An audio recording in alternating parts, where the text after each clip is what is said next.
Whether you love him or hate him, Sportsnet Calgary Flames reporter Eric Francis knows his hockey. He was recently on a podcast and he made some bold predictions about what the Flames might do this offseason and their future plans. And we are going to dive deeper into the reality of all of these scenarios presented by Mr. Francis. We'll get into all of that and more in this video. But first, I want to welcome you to Flames Digest. I am Mark Griffith. If you're new around here and you love the Flames, make sure you subscribe because only right around 20% of the people watching are subscribed. So if you want to stay up to date on all the latest news, updates, reports, and rumors revolving around the Calgary Flames, then make sure you join the fastest growing community of Flames fans on the internet. We would love to welcome you to the Flames Digest family. We are on the road to 2,000 subs, so make sure you smash that subscribe button down below. But like I said, Eric Francis, he makes some claims from time to time. He makes some comments, some predictions, and a lot of the times it upsets a lot of Flames fans. But this time around, that might not be the case. So let's get into these Eric Francis predictions. As I said before, he was recently on a podcast and was really there to just discuss the Calgary Flames, of course. I mean, that is his job. And there were some pretty crazy, well, not totally off the charts crazy, but some more bold predictions. So Eric Francis on why he believes the Flames will draft Tij and Jarome at 9. Jarome Iginla will become the assistant GM of the Flames, and Markstrom's future. And yes, the podcast is called Behind the Play, Go Flames Go. The main thing here that we will discuss in this video, I'm sure you saw it from the thumbnail, is that the Markstrom future could be a little bit crazy. We'll get into that in just a second, but first I want to get you guys excited because as I said before, he's a bit of a controversial, reporter. Flames fans either really love him, but the majority kind of hate him. And here were some of the comments under this post. Heartbreaking. The guy I hate made some points I can respect. Does that mean Eric Francis actually said something Flames fans want to hear? Here's another one. This benefits me, so I'll believe this idiot for now. And the OP said, lol, fair, haha. Wow, Flames fans are actually thrilled and are respecting Eric Francis. This is nuts. Now let's get into one of these big claims about Markstrom's future, and it's that Markstrom to Toronto is obvious.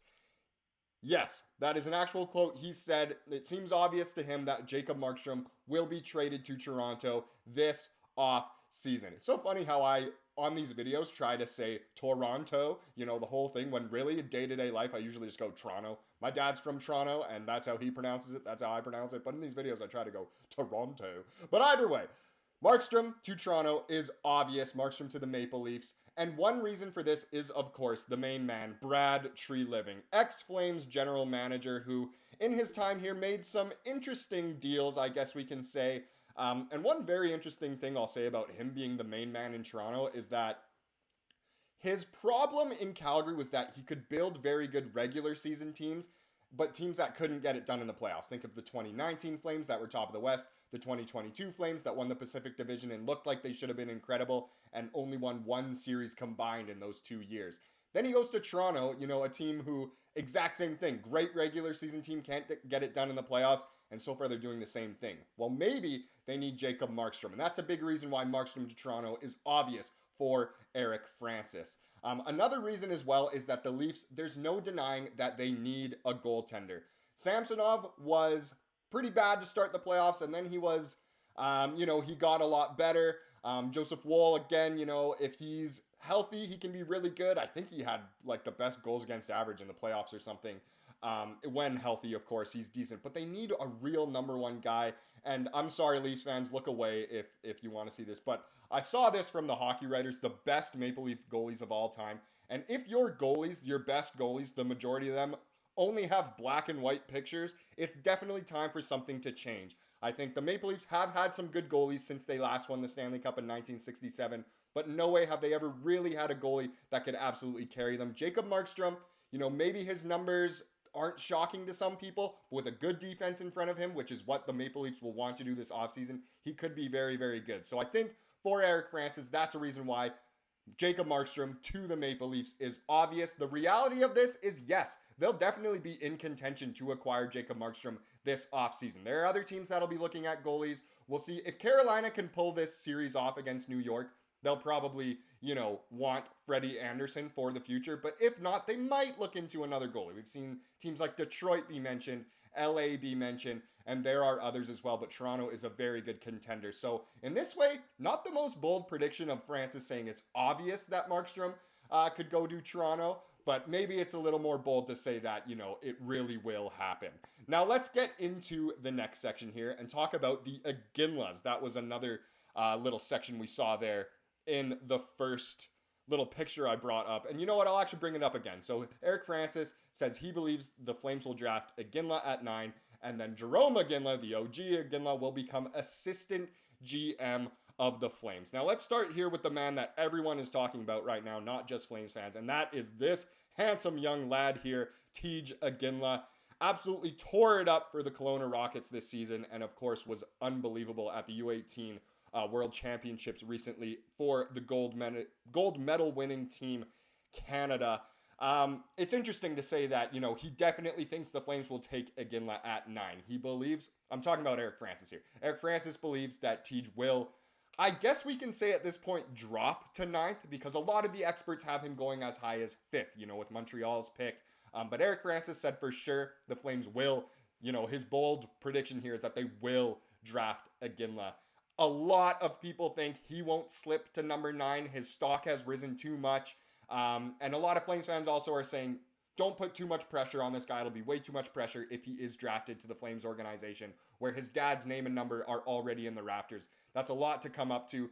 But, Eric Francis said you absolutely have to draft a Hall of Famer's son if presented the opportunity. Now, I'm not going to sit here and pretend I'm an expert and say Iginla will fall to number 9, and if he's there, they will take him.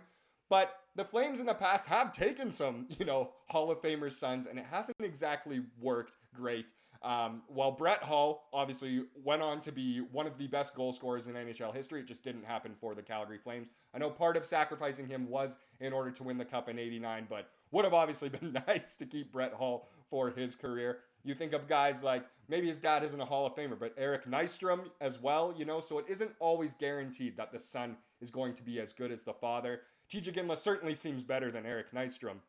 No offense to Eric Nystrom. I loved that guy. But in no way was he a Bob Nystrom, winning the Stanley Cup, scoring the Stanley Cup winning goal. Maybe Tij Iginla can be that guy. We will see. Now, the other portion of the Iginlas is, of course, the man who is probably the most loved man in this entire city, Jarome Iginla. And right now, he is a special advisor to the general manager, which is, of course, his buddy Craig Conroy from their years playing for the Flames. And Eric Francis right away thinks he will be assistant GM this season, if not in the near future, next couple of seasons. He thinks that will happen soon, which I think is a great opportunity. Jarome has been involved with hockey ever since he retired. He's been involved in coaching his sons, and clearly that's going well, because Tij Iginla is going to be a top 10 pick. Joe Iginla looks really, really good as well. And even his daughter, Jade Iginla, is a very, very, very good hockey player as well.